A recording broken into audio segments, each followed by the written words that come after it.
আমাদের theatre class আজ 14ই মে। রঙ্গসেনা theatre class প্রতি বছরই করে থাকে এবং সারা বছর ধরে সেটা চলে। আজকে প্রথম বর্ষের ক্লাস এবং আজকের বিষয় ভোকাল অ্যাক্টিং।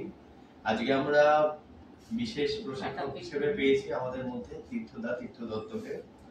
তো ধন্যবাদ জানাই তীর্থদাকে আমাদেরকে সময় দেওয়ার জন্য। যদিও আমরা তীর্থদাকে এখন আমাদের নাটকের সঙ্গেও যুক্ত আছে এবং পাচ্ছি, এবং আজকে একটু অন্যভাবে তীর্থদাকে আমরা তীর্থদার সাথে সময় কাটাবো বলি এই ক্লাসের আয়োজন।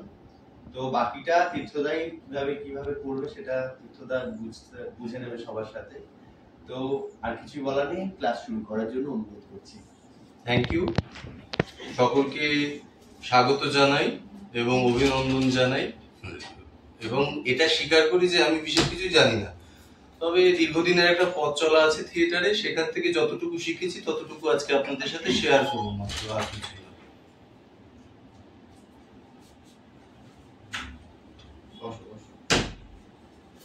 শুরু হয়ে গেছে, বসবো।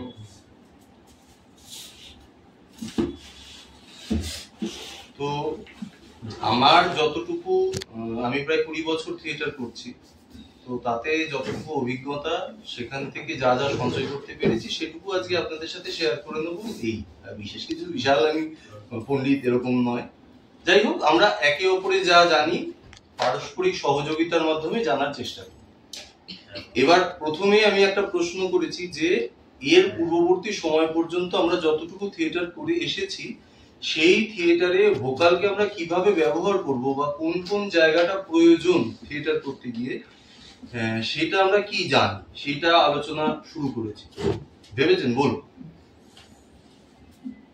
থিয়েটারের মূল বিষয়টাই হচ্ছে ভোকাল। কারণ আমি যে চরিত্রটা অভিনয় করব সেটাতে আমার ফার্স্ট থাকবে সেই চরিত্রটা কত বয়সের চরিত্র আমি অভিনয় করছি, কোন বয়সে, যে বয়সের চরিত্রে অভিনয় করব সেই বয়সের চরিত্রে আমার ভোকালাইজেশনটা কিরকম থাকবে, তার জন্য ভোকাল প্র্যাকটিস করতে হবে আমাকে বাড়িতে। এবং আমি যেমন হারমোনিয়ামে দীর্ঘদিন ধরে সারেগামা প্র্যাকটিস করেছি, আমি গান জানি, আমি গান শিখেছি বলে আমি গানে হারমোনিয়ামে প্র্যাকটিস করেছি। তারপরে নানা রকম ভাবে গলার মডুলেশন, হাত আয়নার দিকে তাকিয়ে নানা রকম জিভ বার করে, কখনো গলা উপরে কখনো নিচে, নানা রকম এক্সারসাইজের মাধ্যমে আমি আমার ভোকাল প্র্যাকটিস করেছি। এবং আমি জানি যে এই ভোকাল করতে গেলে এটাতে কিছু ইমোশন থাকে, ইমোশনটা থাকবে, সেই ইমোশন দিয়ে কখনো কান্না, কখনো হাসি, কখনো রাগ, কখনো দুঃখ প্রকাশ করার জন্য যা যা ভোকালের প্রয়োজন হয়, তাই ভোকালটাকে যেভাবে ব্যবহার করতে হয় সেভাবেই ব্যবহার করেছি এবং শিখেছি দীর্ঘদিন ধরে। আমি আমার 62 বছরের জীবনে, আমার 5 বছর বয়স থেকে আমি নাটক করি। মধ্যখানে কিছুদিন আমার গ্যাপ গেছিল, নিয়মিত নাটক করতাম না, কিন্তু বছরে একটা করে নাটক করতাম। তা আমি এখনো পর্যন্ত 62 বছরের জীবনে আমি এখনো পর্যন্ত নাটক করছি এবং অনেকটাই সফলতার সঙ্গেই নাটক করি এবং চেষ্টা করি আরো যে কদিন বেঁচে থাকবো, যে কদিন সামর্থ্য থাকবে সে কদিন আমি এইভাবেই নাটক করব। এবং যে যে চরিত্রে অভিনয় করতে বলবে সে চরিত্রে আমি কখনো ছেলের চরিত্রে করেছি, কখনো মেয়ের চরিত্রে করেছি। শ্রুতি নাটক করতে গেলে মেন ভোকালটাই দরকার হয়, কারণ আসল কথাই হলো শ্রুতি নাটকে তার অন্য কিছু নেই, শুধু গলার মডুলেশন, সেটা দিয়েই শ্রুতি নাটকটা করতে হয়। আমি দীর্ঘদিন ধরে শ্রুতি নাটকও করছি, আবৃত্তিও করছি এবং এক্সারসাইজও করি ভোকালে। বেশ, থ্যাংক ইউ। প্রশ্ন হচ্ছে যে আমরা আজকে এখানে ভোকালের কিছু আলোচনা করতে সমবেত হয়েছি, তো আমরা যেহেতু বেশ কয়েকদিন ধরে বা কিছুটা সময় ধরে থিয়েটার প্র্যাকটিস করছি, তাতে থিয়েটারে তো ভোকাল ভীষণভাবে প্রয়োজন। তো আমরা কি জেনেছি, কিভাবে কি করতে হয়, সেটা আমরা কতটুকু জানি সেটা আলোচনা করতে চাইছি। ভোকালের উপরে কতটুকু জানি, ভোকাল তো নাটকের মানে থিয়েটারের ব্যাপারে একটা মানে ভীষণ মানে মেন পয়েন্টস। আমি অনেকেরই দেখেছি যে গলার মানে ভোকালটা ভালো নয়, তার যতই ভালো অভিনয় করুক আমি দেখেছি শুনতে একেবারেই বাজে লাগে, সেটা তো আছেই। আর আর আর আমি আমার কথা বলবো, আমার তো মানে গলা ভীষণ ভারী এবং আশা করি আমার কথা সবাই বুঝতে পারে, খুবই স্পষ্ট ভাষা বলি এবং আমার উচ্চারণও খুবই স্পষ্ট। যদিও এইসব ব্যাপারে আমার অত নেই, অভিজ্ঞতা নেই, তবু এই 8-9 বছর ধরে বোধহয় এদের সাথে আছি। এই এখনো পর্যন্ত এইভাবেই চালিয়ে যাচ্ছি। এইভাবেই আরো ভালোভাবে করতে ইচ্ছুক, কিন্তু আমার তো এই তো দেখো 10টা-5টা ডিউটি, ছুটি হয়ে আমি খাওয়ার টাইম পেলাম না। খাবার সঙ্গে করে নিয়ে এলাম যে ওদের বাড়িতে এখন ক্লাস হবে, খাবো, তারপরে রিহার্সাল করবো। আমি এতটাই বিজি থাকি সবকিছু নিয়ে, আরো ভালোভাবে সময় দিয়ে চাই এটাকে আরো ভালোভাবে করতে। রিসেন্টলি এই গানের রিহার্সাল হয় বলে বাড়িতে আবার এখন হারমোনিয়ামটা বাজানো শুরু করেছি। একটা গান তুললাম কালকে নিজে নিজে। এই যে 10টা-5টা ডিউটি করেও এগুলো করে যাচ্ছি, যতদিন কত লাইন আপ স্বপ্নবীথি পার্কে না পৌরসভায় চলে এসেছি না, বিল্ডিং এ আবার বললাম না আবার নিয়ে যাবে বিল্ডিং এ 10টা-5টা। আবার এখন বিল্ডিং ছিলাম না, কিছুদিন বাইরে আউটসাইডে ছিলাম, এখন আবার বিল্ডিং এ 10টা-5টা হয়ে গেল। ওকে আমি ফোন করে জানালাম আমার কিন্তু 5টায় ছুটি হবে, তারপরে আমি যাবো। বললো আচ্ছা আসো। আমি খাবার সঙ্গে করে নিয়েই দৌড়েছি, ওদের বাড়িতে বসে খেয়ে নেবো, ক্লাসটা হবে, তারপরে খাবো, তারপরে রিহার্সাল। এর মধ্যে যতটুকু সময় পাই সবই ইচ্ছা করে যে একটু ভালোভাবে করি, কিন্তু পারি না। এটা সময়ের জন্য পারি না, সময়টা। বিষয়টা হচ্ছে যে থিয়েটার করতে গেলে থিয়েটার চেষ্টা করে আপনার সব সময় খেয়ে নিতে। যদি আপনি সত্যিকারের থিয়েটার প্র্যাকটিশনার হন, তাহলে অন্য কাজ করাটা খুব ডিফিকাল্ট হয়ে যায়। কেন ডিফিকাল্ট হয়ে যায়? যেমন আমার কথা বলি, এই কিছুদিন আগে একটা চরিত্র পেয়েছি, ইসলামিক চরিত্র। এবার সেইটাকে অ্যাডাপ্ট করতে আমি সারাদিন ঘুরতে ফিরতে রাস্তায় হাঁটছি, তাতেও আমি ওই ইসলামিক জিনিসপত্র শুনছি, ওইটাকে অ্যাডাপ্ট করতে আমার প্রচুর সময় লেগে যাচ্ছে। এবার তবু আমি স্যাটিসফাই হতে পারছি না, আমি পারছি না করতে। তো এটা একটা আমার যন্ত্রণা। অনেক রাত ভোর আমি জেগে আছি, ওইটাকে চেষ্টা করছি অ্যাডাপ্ট করার, কিন্তু পারছি না। তো হয়তো কোনোদিন হবে। তো শিল্পী জীবন বেছে নেওয়া মানেই হচ্ছে যন্ত্রণার সাথে জীবন। তুমি এই কথাটা বললে আমি একটা কথা বলি। আমি কাউন্টারে বসে স্ক্রিপ্ট পড়তাম, আর একা যেদিন একা ডিউটি করি, আমি স্ক্রিপ্ট পড়ে অভিনয়ও করেছি। দাঁড়িয়ে কাউন্টারে রিহার্সাল আছে, না হলেই তো ধ্রুপদ বকবে। নিজে নিজে অভিনয় করছে, আমি দেখছি রাস্তা দিয়ে রানিং লোক যাচ্ছে, দাঁড়িয়ে পড়েছে, ভাবছে মেয়েটা পাগল। সে তো জানে না, আমাকে বলেছে, কাছের মধ্যে দিয়ে আমাকে দেখছে, আমি একা এরকম করছি, তো আচ্ছা কি মেয়েটা বোধহয় পাগল। আমি দেখেছি লোক দাঁড়িয়ে পড়ে আমাকে দেখলো, দেখে তারপরে কি ভাবলো, হয়তো অন্য কিছু ভাবলো না কি ভাবলো, তারপরে দেখলাম আবার হাঁটা শুরু। লোকে বলেছে আমাকে, এরকম আমার বাড়ি একজন ভাড়া থাকতো, এবার সে একটা দোকানে খাওয়া দাওয়া করতো। এবার সেই দোকানে গেছে, জিজ্ঞেস করেছে ওকে যে কোথায় থাকো, বলছে ওই তীর্থদার বাড়িতে ভাড়া এসেছে। তো বলছে তীর্থ, কোন তীর্থ? এই যে এই রাস্তার ভেতরে থাকে। বলছে ওই যে ওই পাগলটা রাস্তা দিয়ে বিড়বিড় করতে করতে যায়।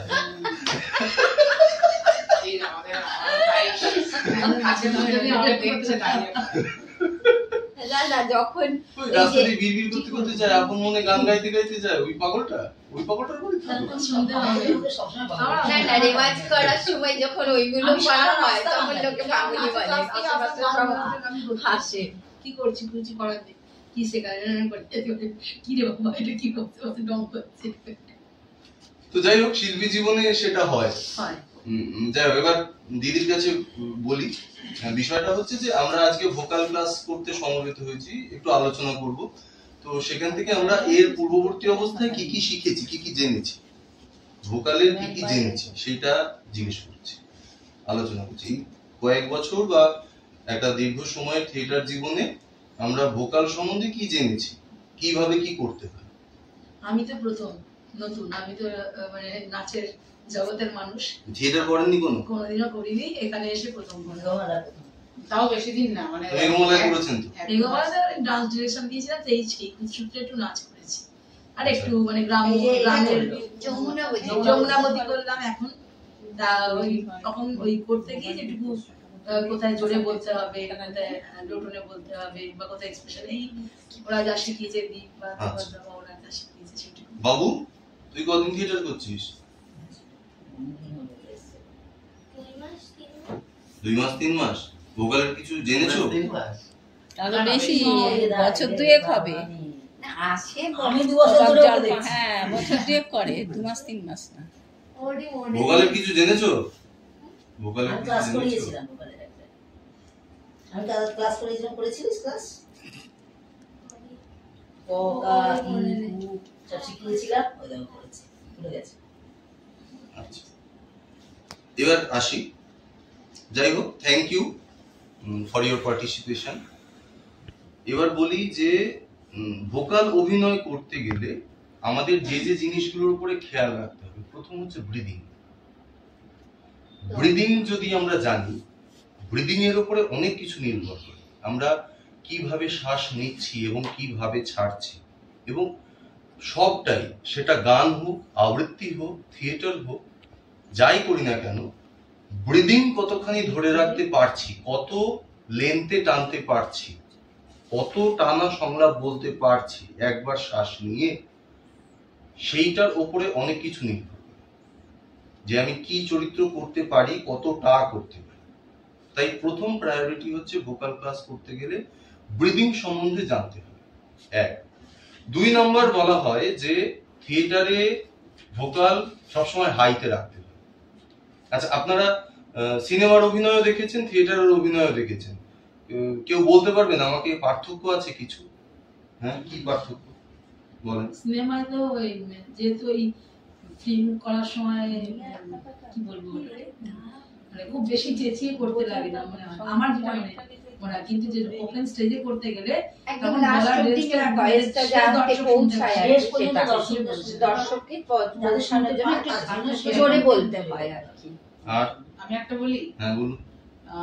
থিয়েটারে তোমার দর্শকের সামনে সেটা তো একবারেই ওকে করতেই হবে, আর সিনেমাতে তোমার 10 বারে অনেক সময় ওকে হয়, মানে টেক করা যেটা আর কি, সেটা 10 বার, 15 বার, 25 বারও হয়, আবার 1-2 বারও হয়ে যায়। এই একটা বিশাল সুবিধা আছে আচ্ছা, থিয়েটারের সঙ্গে। আর একটা কথা, সিনেমায় যখন শুটিং হয় তখন শুটিং এর সময় ছবিটা বা অ্যাকশন গুলো ছবিটা হয়ে যায়, পরেও কিন্তু তার মধ্যে কথা ডাবিং করা হয়। হ্যাঁ একদম।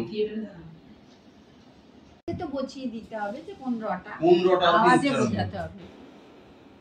র র র র র বয় শূন্য র হলো, র হচ্ছে ডয় শূন্য র হলো, আর ঢয় শূন্য র হচ্ছে ওটাও র একটু না, ওইটার পরে ওইটার একটা হ ক্ষেত্রে উচ্চারণ, হ্যাঁ হ্যাঁ যেমন মূঢ়, রূঢ়, হ্যাঁ রূঢ়, এগুলো একটা হ উচ্চারণ। ঢয় শূন্য রয়ের উচ্চারণে শেষে একটা হ উচ্চারণ হয়, হ না থাকলে। আর ডয় শূন্য র, ওই যে দিদি একদম পরিষ্কার ভাবে বলেছে ডয় শূন্য রয়ের উচ্চারণ, এবং বয় শূন্য র হালকা। আবার ধরুন দুটো ন আছে, 3টে স আছে, তাহলে এগুলোর উচ্চারণ আলাদা আছে। কি আলাদা? 3টে স এর উচ্চারণ কি আলাদা? স স স স স হচ্ছে দন্তে স, স হচ্ছে দন্তে স, স হচ্ছে তালিবস্য, আর স হচ্ছে পেট কটা মধ্যাহ্ন স। ওটা একটু এবার ও কি করে বুঝবে? ও এটা শব্দের মাধ্যমে বুঝবে। বুঝতে হবে। শব্দে বলুন। সৈনিক, সব, ষাঁড়, ষাঁড়, ষাঁড়। এবার উচ্চারণ করতে গিয়ে দেখুন, মানে এই যে 3টে যে বর্ণ, 3টে স, এই 3টে স যখন উচ্চারণ করবেন, আপনি প্রথমে বলেছেন দন্তস্ব। দন্তস্ব মানে ওটা দাঁতে টাচ করবে, এই জিভটা বেড়ে গিয়ে মাড়ির দাঁতগুলোকে ছোবে, তবে ওই দন্তস্বয়ের উচ্চারণ হচ্ছে, বুঝছেন? তালব্য স, যেমন ধরো শিগাল, শিগাল, শিগাল, জিভটা তালু শিয়াল, তালুতে লাগবে। জিভটা প্রসারিত হয়ে মাড়ির ঠিক উপরে, উপরে যে তালুটা রয়েছে ওটা। আর মূর্ধা হচ্ছে ওই একদম গর্তটা, ওপরের গর্তটা, ওই গর্তকে ছুঁয়ে যে আসবে সে হচ্ছে মূর্ধনস্য। তাহলে ওই যে নামগুলো বলা আছে, নামগুলো কিন্তু ওই টাচের বিষয়টাকে বলে দেওয়া আছে, যে কোথায় টাচ করে ওটা উচ্চারণ করতে। যেমন ধরুন বাংলা বর্ণমালায় আমরা ব কটা আছে বলুন তো? দুটো উচ্চারণ একটা হচ্ছে ব, একটা ওয়া। আমরা কিন্তু করি না, ওয়ার উচ্চারণ করি না। যেমন ধরো সংস্কৃত মন্ত্র, সংস্কৃতে আছে, ইংরেজি সংস্কৃততে আছে, হ্যাঁ, ওয়ার উচ্চারণ। যেমন ধরা যাক খুব সহজ কথা হচ্ছে সরস্বতী, এখানে কিন্তু উচ্চারণ আমি করি না, উচ্চারণটা হচ্ছে কি? সরস্বতী, ও সোয়াতি, ওই শয়ে বয় আছে। এবার এই বটা কোন ব? কোন সেটা বর্ণমালার কোন জায়গায় আছে?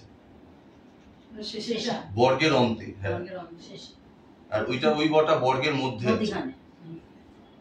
তো এইরকম ভাবে আগে আমাদের বর্ণগুলোকে জানতে হবে যে কোন বর্ণের কোথায়, এই যে যেমন দন্তন্য আর মূর্ধন্য ন ন জিভটা কিন্তু ওই তালুতে গিয়ে টাচ হয়ে তবে আসবে, আর ন ন ন ন দাঁত দিয়ে না, দন্তন্য হচ্ছে দাঁত দিয়ে। দেখা অভিনয়টা করে দেখা, এবার রাগ করে ডায়লগ কর। পারবো না আমি করতে, এটা তুমি করে নাও। ঝগড়া করছিস রাগ করে, আমাকে কেন বলছো করতে? এটা সবসময় তো আমি করি। এবার রাগও আবার অনেক রকম হয়। কিরকম বল? এরকম করে কথা বললে কেন তুমি? এটা হতে পারে। এবার ধরুন সমবয়সী, তখন রাগ কেমন হবে? ধরুন স্বামী স্ত্রী, তখন রাগ কেমন হবে? রাগারাগি হয়েছে, তখন রাগ কেমন হবে?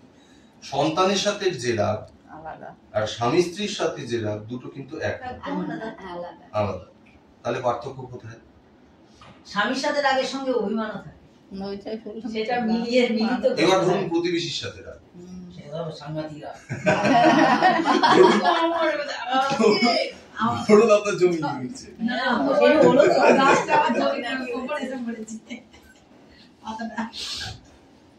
তো সেটাও কিন্তু আলাদা। এতই রাগ, আমার বাড়ির দিকে একটা ঝেঁটাকে আর জুতোটাকে আমার বাড়ির দিকে করে রেখে দিয়েছে। আমার নেই জানি ঝেঁটা। হ্যাঁ, মানে ওটা এখন ব্রিদিং মুখের ইয়েতেই বোঝা যাচ্ছে। হ্যাঁ হ্যাঁ, একটা চোখ দিয়ে জ্যোতি বেরোবে।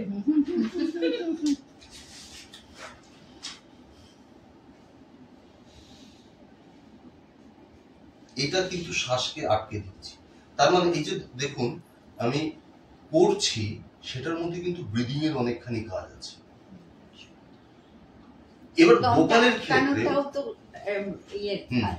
এবার আমরা কিছু ভোকালের ব্রিদিং এর এক্সারসাইজে যাই। ব্রিদিং এর এক্সারসাইজ এর যত রকম প্রাণায়াম আছে সেগুলো করতে পারেন, প্র্যাকটিস করতে পারেন। নাক দিয়ে নিলেন, হোল্ড করুন, 10 গুনুন, ছাড়ুন। চলো সবাই শির দ্বারা সোজা, শির দ্বারা সোজা। এই যে বললাম যে সাউন্ড, এবার আমরা তো প্রতিনিয়ত চেঁচাতে হতে পারে আমাকে নাটকে, তো এই চেঁচানোর জন্য যদি আমার গলা বসে যায় তাহলে তো আমি নাটকে করতে পারবো। তাহলে সেই সাউন্ডটাকে তুলতে হবে পেটের থেকে। তো সেইটাকে যাওয়ার রাস্তা এই একটা হতে পারে, এই ভাইব্রেশন দিয়ে দিয়ে ওইখান থেকে তারপরে সাউন্ড। এটা হচ্ছে এক নম্বর হলো, কিছুটা ব্রিদিং এর কাজ দেখালাম এবং এটা করতে হবে। এবার হচ্ছে ধরুন ওই ব্যাকরণে আবার যাই, যেগুলো বললাম 3টে রয়ের উচ্চারণ আলাদা, নয়ের উচ্চারণ আলাদা, শয়ের উচ্চারণ আলাদা, বয়ের উচ্চারণ আলাদা, অন্যগুলো তো আলাদা আছে। তো এই যে আলাদা আলাদা জিনিস, সেইগুলো যে আমি আমার মুখের মধ্যে দিয়ে স্পষ্ট উচ্চারণ করব, তার জন্য আবার কিছু কিছু প্র্যাকটিস আছে।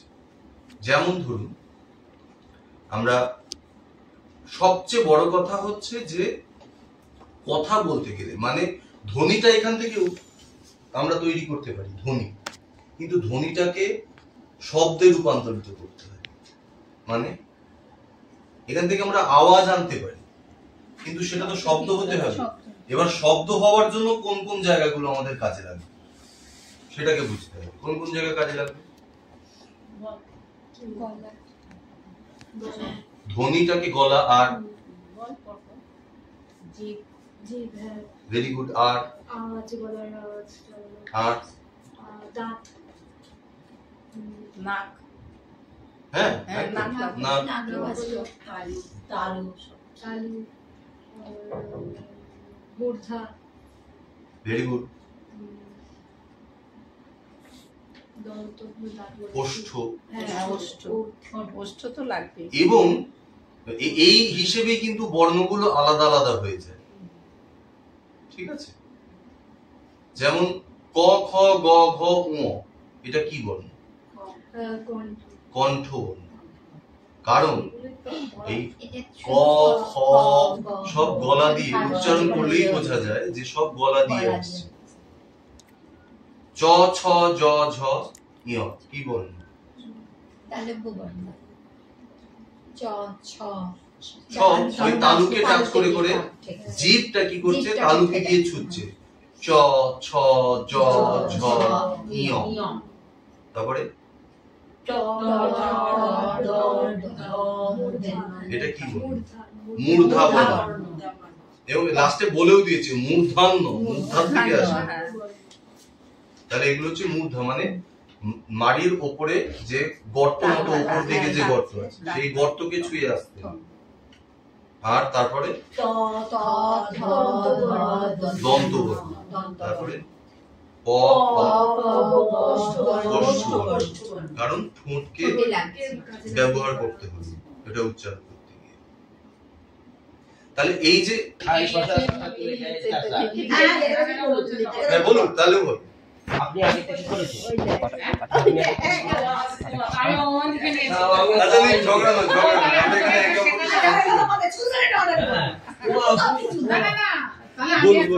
আচ্ছা বলছি, এবার আপনি বলুন। খাতাটা দিন না বলুন। তোমার অসুবিধা কি? তুমি ক্লাস করতে এসছো না?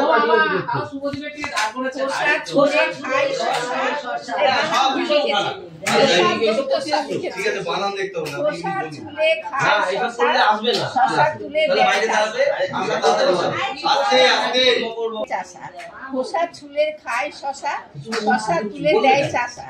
খোসা ছুলে খায় শশা, শশা তুলে দেয় চাষা। খোসা ছুলে খায় শশা, শশা তুলে দেয় চাষা। খোসা ছুলে খায় খোসা ছুলে খায় শশা, শশা তুলে দেয় চাষা। খোসা ছুলে খায় শশা, খোসা ছুলে খায় শশা, খোসা ছুলে খায় শশা, শশা তুলে দেয় চাষা। খোসা ছুলে খায় শশা, খোসা ছুলে খায় খোসা ছুলে খায় শশা, শশা তুলে দেয় চাষা। খোসা ছুলে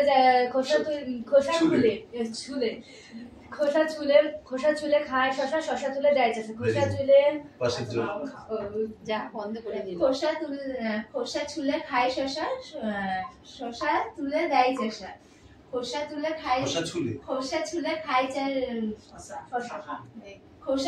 খায় শশা, শশা তুলে দেয় চাষা। খোসা ছুলে খায় শশা, শশা তুলে দেয় চাষা। বলুন। খোসা ছুলে খায় শশা, শশা তুলে দেয় চাষা। খোসা ছুলে খায় শশা, শশা তুলে দেয় চাষা। খোসা ছুলে খায় শশা, শশা তুলে দেয় চাষা। বল।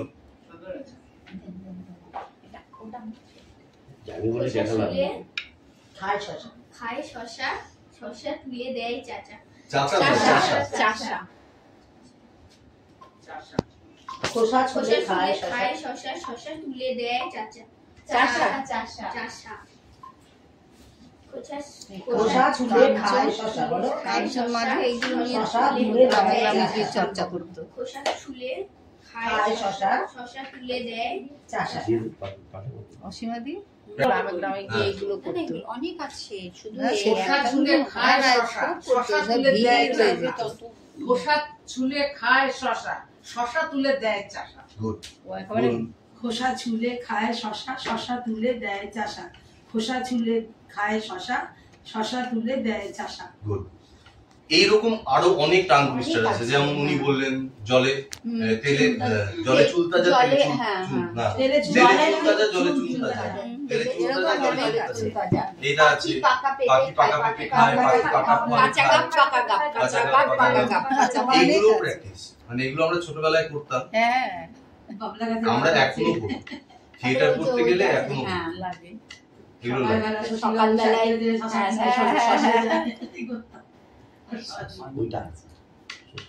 তাহলে আমরা মুখের কিছুটা ব্যায়াম দেখলাম আর টাং টুইস্টার খেললাম, ঠিক আছে।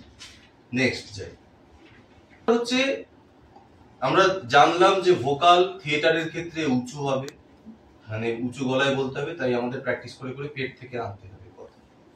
2, উচ্চারণ স্পষ্ট হতে হবে। উচ্চারণ বিকৃত করা পরে, মানে কোনো চরিত্রের প্রয়োজনে আমি উচ্চারণ বিকৃত করছি সেইটা আলাদা, সেটা আমি ইচ্ছাকৃত করছি, কিন্তু তার আগে সবচেয়ে বড় কথা হচ্ছে আমি যখন একজন থিয়েটারের অভিনেতা, আমাকে কাঁচামাটি হতে হবে। যে চরিত্রটা দেবে আমাকে তার মতো করে গঠিত হতে হবে। তাই আমার চরিত্র যদি সেরকম হয় যেখানে বিকৃত করে বলতে হবে, সেটা আমি পরে করব। আগে আমাকে এমন ভাবে তৈরি থাকতে হবে আমি যে কোনো পরিস্থিতিতে যে কোনো সংলাপ যেন বলতে পারি। তাই এই প্র্যাকটিস গুলো করে আমাদের মুখকে ছাড়িয়ে রাখতে হবে, যে কোনো সময় যে কোনো শব্দ আমরা যেন বলতে পারি। খেয়াল রাখতে হবে যে প্রতি মুহূর্তে আমার সংলাপের প্যাটার্ন চেঞ্জ করতে হবে। মানে কি বললাম, সেটা 4 রকম ভাবে হয়। 4 রকম ভাবে মানে 1 নাম্বার হচ্ছে স্পিড, আমার কথার কতখানি স্পিড আছে। মাথায় রাখতে হবে থিয়েটার করতে গেলে যে আমার কথা বলার ধরন, প্রথম কথা হচ্ছে যে ধরুন একটা চরিত্র করছি, সেই চরিত্র অনুযায়ী আমার একটা কথা বলার ধরন থাকতে পারে, আবার আরেকটা চরিত্রের জন্য আরেকটা কথা বলার ধরন হয়ে যেতে পারে। এটা হচ্ছে মেইন ধরনের পাল্টানো। কিন্তু থিয়েটার করতে গেলে সংলাপ যখন ডেলিভারি করব, সেই সংলাপের মধ্যে ওঠা পড়া থাকবে। অর্থাৎ এইটা জানতে গেলে এই স্কেল জানতে হবে, এইটার প্র্যাকটিস করতে হবে। তো আমি কোথায় সংলাপ বলছি সেই সংলাপ আস্তে আস্তে তুলতে হবে এবং নাবাতে হবে। আরেকটা জিনিস মাথায় রাখতে হবে যে থিয়েটারকে কখনো ফেলে দেওয়া যাবে না। ফেলে দেওয়া যাবে না মানে এটাও ভোকালের কাজ। ধরুন আপনার কো অ্যাক্টর আপনাকে যেখানে ছেড়ে দিল, আপনাকে অবশ্যই হয় তার ওপরে ধরতে হবে, না হলে ওর লেভেলে ধরতে হবে। এবার ধরে নিয়ে আপনি খেলিয়ে নামান, এটা হচ্ছে 1 নাম্বার কাজ। তার মানে সংলাপ বলতে গেলে স্কেলের ডিফারেন্স হবে। কিন্তু আমি আমার মতো করে খেলিয়ে নামাবো, অন্যর কথায় আমি ফেলে দেবো না।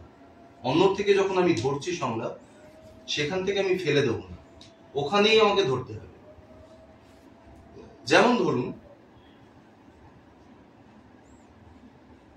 রেবাদি আপনি কোথায় যাচ্ছেন, কিভাবে বলবেন? আপনি উত্তর দিচ্ছেন, ধরুন আপনি শুনেছেন, আপনি দূরে আছেন, বলতে হবে আমি নৈহাটি যাচ্ছি। যেমন ওই জায়গাটাকে আমি নৈহাটি যাচ্ছি, আর একটু জোরে বলতে হবে, মানে সেটা এগোচ্ছে না, স্কেলে তুলতে। জোরের বলার থেকেও স্কেলটা মেইনটেইন করতে হবে। আপনার হয়তো ভলিউম ম্যাচ করছে না, কিন্তু স্কেল ম্যাচ করতে হবে। এটা একটা বিষয়। আর একটা বিষয় হচ্ছে আপনি যখন সংলাপ বলছেন, সংলাপ বলার মধ্যে স্পিডেরও কিছু পার্থক্য। যেমন ধরুন কিছু মুহূর্ত কখন তৈরি হয় জানেন? কিভাবে তৈরি হয় জানেন? আপনি থিয়েটার যখন করছেন, আপনি কো অ্যাক্টরের সাথে থিয়েটার করছেন, তো মুহূর্ত কিভাবে তৈরি হয় বলেন তো? দেখবেন অনেকে বলে মুহূর্ত হল, মুহূর্ত তৈরি হল, শুরু হতে হতেই শেষ হয়ে গেল, জমল। কেন জমল ভেবেছেন? সময়ের ব্যাপার, সংলাপগুলো ঠিক মতন যায় না মনে হয়, যার জন্য পড়ে যায়। ধরুন আপনি ঝগড়া করছেন, ঝগড়াটা কিভাবে করবেন তাহলে জমতে পারে? হ্যাঁ, তার উপরে শুধু না, ধর যদি আমি প্রথম থেকেই চেঁচাতে শুরু করি, তাহলে তার মানে এখানে খেলা হবে, খেলা হবে। মানে একজন বলছে আমি কারো বললাম, সে কারো বললাম, সে কারো বললাম, আস্তে আস্তে একটা জায়গায় গিয়ে পৌঁছে। তো যে কোনো জায়গায় মুহূর্ত তৈরি হওয়া মানে আপনার সংলাপের সাথে যে সিনটা চলছে সেই সিনটা পুরো ম্যাচ আপ হয়ে যাবে, মানে পুরো ম্যাচ করে গেছে। যে জিনিসটা ডিমান্ড করছে একদম সেই জিনিসটাই তৈরি হয়ে গেছে। খালি না করলে খাবো কি?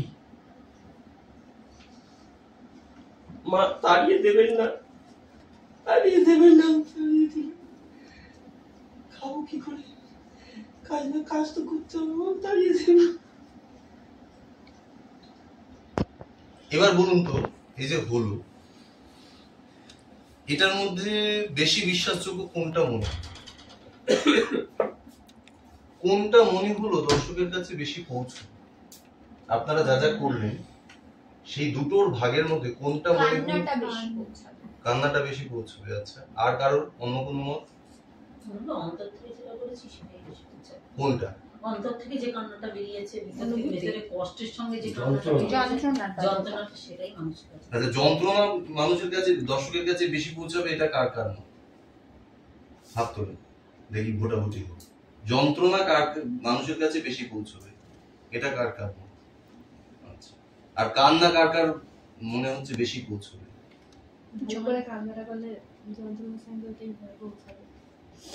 আপনার কোনো মতামত নেই? আপনি ওটাতেও তো হাত তুললেন না, এটাতেও হাত তুললেন না। কান্নার ভোট বেশি। যন্ত্রণাটা মানে সেটা তো প্রকাশ পেতে একটু দর্শকের কাছে একটুখানি পৌঁছাতে লাগবে, আর কান্নাটা যেহেতু একটু জোরে হয়ে যাচ্ছে, কিন্তু আমার মনে হয়েছে যে যন্ত্রণা বেশি পৌঁছবে। কেন যন্ত্রণা বেশি পৌঁছবে? আপনি যদি যন্ত্রণা মানুষকে ফিল করাতে পারেন, আপনি কাঁদবেন না, মানুষ কাঁদবে আপনার জন্য। যেমন আমি একটা নাটক করি, ওই তাহার নামটি রঞ্জনা বলে, কৌশিক চরিত্রটা করি। হ্যাঁ, কৌশিক চরিত্র করতে গিয়ে আমি কাঁদি না, এক মুহূর্তও কাঁদি না, কিন্তু দর্শক কাঁদে। বা লালন ফকির যখন করেছি, লালন ফকিরে একটা জায়গা আছে যে মানে বেরিয়ে যাচ্ছে লালন, হ্যাঁ, ওই বাবা মায়ের থেকে বিদায় নিয়ে চলে যাচ্ছে, তখন ওই সমাজপতিরা এসে বলছে কি 3 দিন গোবর খেয়ে প্রায়শ্চিত্ত করতে হবে, থাকতে হবে, তবে ও এই সমাজে থাকতে পারবে, নাহলে থাকতে পারবে না। তখন আমি সংলাপটা বলছি, কেন আমি প্রায়শ্চিত্তের করব? আমি তো কোনো অন্যায় করি নাই মা তুলসী। এবার ওরা মুখ ঘুরিয়ে নিল আমার থেকে।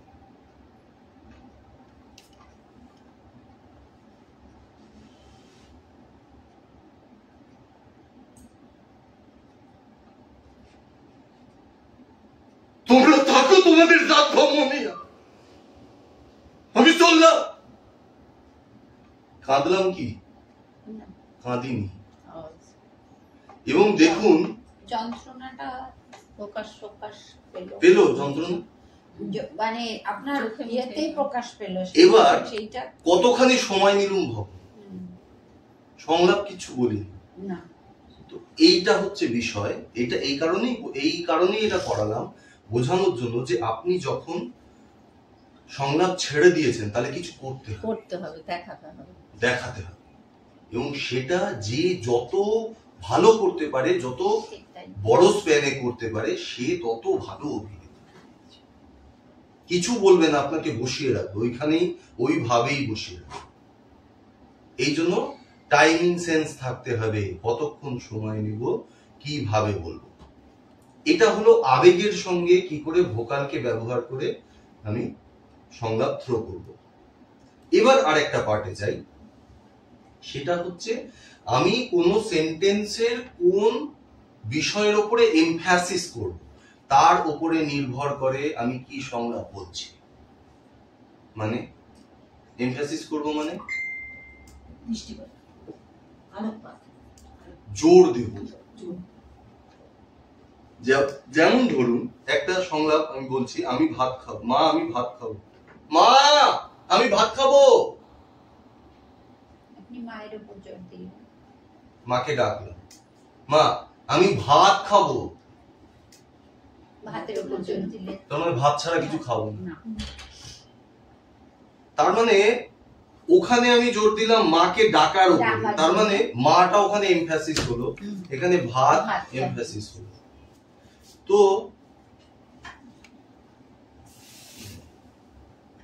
ধরুন এই যে শব্দ কি কি, আমি কি খাবো, আমি কি খাবো, আমি কি খাবো, আমি কি খাবো, পার্থক্য আছে?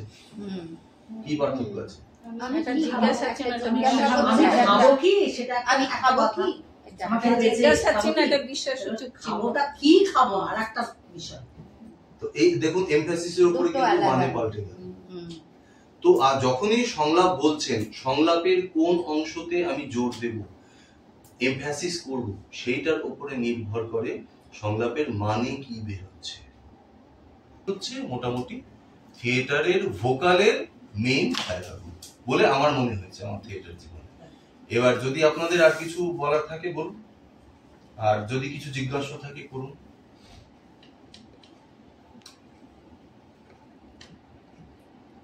কারোর কিছু জিজ্ঞাসা?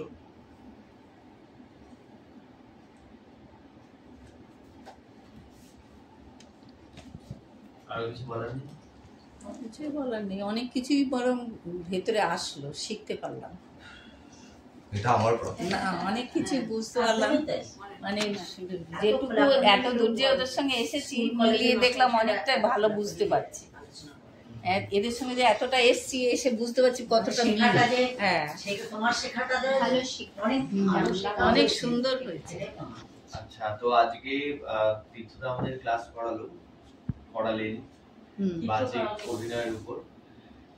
আমাদের রঙ্গসেনাতে আগেও ক্লাস হয়েছে, তো সেখানে কিছু টেকনিক্যাল বিষয়গুলো বলা হয়েছিল, যেমন হচ্ছে কি আমাদের অভিনয়ের 4টি ভাগের দ্বিতীয়তেই আমরা বাচিকের কথা শুনি এবং সেখানে উদারা মুদারা তারার কথা আসে, সেগুলো আমরা আগে পূর্বে আলোচনা করেছিলাম এবং আজকে তার সাথে সাথে অনেকটা প্র্যাকটিক্যালও হলো এবং সেগুলো অভিনয়ে কিভাবে ইনক্লুড করা যেতে পারে, আমরা যখন অভিনয় করব সেগুলোতে এক্সিকিউট করব, সেটা আমরা অনেকটা জানার চেষ্টা করলাম। তো তীর্থদাকে ধন্যবাদ। আমাদের যারা যে ক্লাস করলেন তাদের মধ্যে থেকেই কেউ একজন এসে আজকে তীর্থদাকে ভোট অফ থ্যাঙ্কস জানাবে। তো আমি তোমাদের মধ্যে থেকে জিজ্ঞেস করছি তোমরা কারা আজকে আসবে, যে আসতে চাও?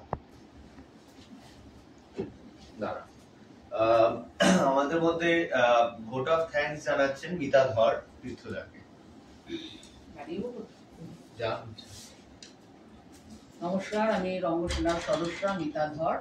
তো এতক্ষণ আমাদের ভোকালের উপরে ক্লাস নিলেন, হালিশহর থেকে এসেছেন আমাদের শিক্ষক তীর্থ দত্ত। তা উনি আমাদেরকে সকলকে ভালোভাবে বোঝালেন ভোকালের উপরে, ভোকালের ভ্যারাইটি বা ভোকালের উপরে কত রকম ভাগ আছে, প্রত্যেকটা ব্যাপারেই উনি বিশদভাবে আলোচনা করে বোঝালেন এবং প্র্যাকটিক্যাল করি আমাদের, মানে আমার তো মনে হচ্ছিল যে ক্লাস করছি না, আমি ওয়ার্কশপ করছি। তো সেরকমই আমার পুরো সেরকম পরিবেশটা বা ক্লাসটা ওরকমই লাগছিল। তো এবং কিছু কিছু নোটসও আমরা করেছি এবং উনি আমাদের এই সঙ্গে ক্লাসের সঙ্গে সঙ্গে আমাদেরকে প্রতিটা বিষয়ের উপরে আমাদেরকে টেস্ট নিয়েছেন উনি এবং খুব ভালো লাগলো ওনার ক্লাস করে। এবং আমি ওনার কাছে অনুরোধ করব যে উনি যেন আমাদেরকে নেক্সট আবার কোনোদিন সময় সুযোগ করে এই ভোকালের উপরে বা অন্যান্য যেগুলো আমরা জানি না তার উপরে যেন উনি আমাদের আবার ক্লাস নেন, ওনাকে আমি এই অনুরোধ জানাবো এবং আমাদের রঙ্গসেনার পক্ষ থেকে ওনাকে আমি ধন্যবাদ জ্ঞাপন করছি। নমস্কার।